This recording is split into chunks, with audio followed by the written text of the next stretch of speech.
to dole yau sai na yi magana, kuma kun fi kowa sanin cewa akan me zan yi magana ai ko kun fi kowa sani akan wakan mu ce da Naziru sarkin waka, akan ta zan yi magana. Kun ji akan ta zan yi magana saboda naga abun so kuke ku canja mai wani abu ko so kuke ku rikita shi ya koma wani abu, to nazo zan yi magana akai.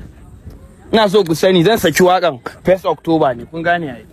sai na saki 1 October in Allah ya yarda, yanda na yi ta lafiya haka zan saki 1 October.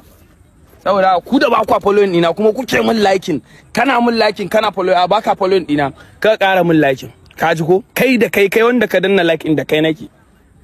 In ka ga dama kai following dina, in ka ga dama kakkai.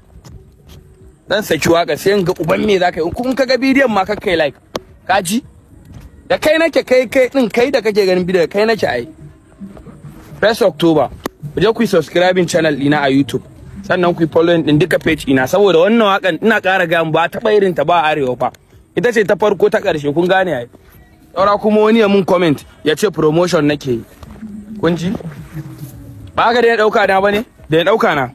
kai ma cameraman ka daina dauka ta nace. To fa kamar da yadda kuka ji, wannan sabon shahararren mawaki wato matashi, haka zalika kuma upcoming actors wanda ya gayyaci sarkin mawakan arewa wanda ake lakabi da Naziru sarkin waka, wato akan su zo su yi wannan waka tasu. To ya fito fa ya ƙara cika baki a kwanakin da suka gabata akan wannan waka tasu, wanda kuma a halin yanzu mutane na ganin cewa tabbas wannan abu da wannan yaro yake kamar kuri ne, wanda wasu ke ganin cewa shin wannan cika baki da Allah isar da wannan waka da za su yi da shi da sarkin waka ta yi daɗi, kada ya zama na an yi masa dariya, wanda kuma tabbas kamar yadda kuka sani wannan salo da wannan yaro ya bi ya fara ba wa mutane mamaki, wato Bilal Billa din, wanda ganin mutane na ganin cewa kamar da ko hakan ma ba zai iya zuwa wannan mataki ba, ma'ana ba zai iya yin wannan waka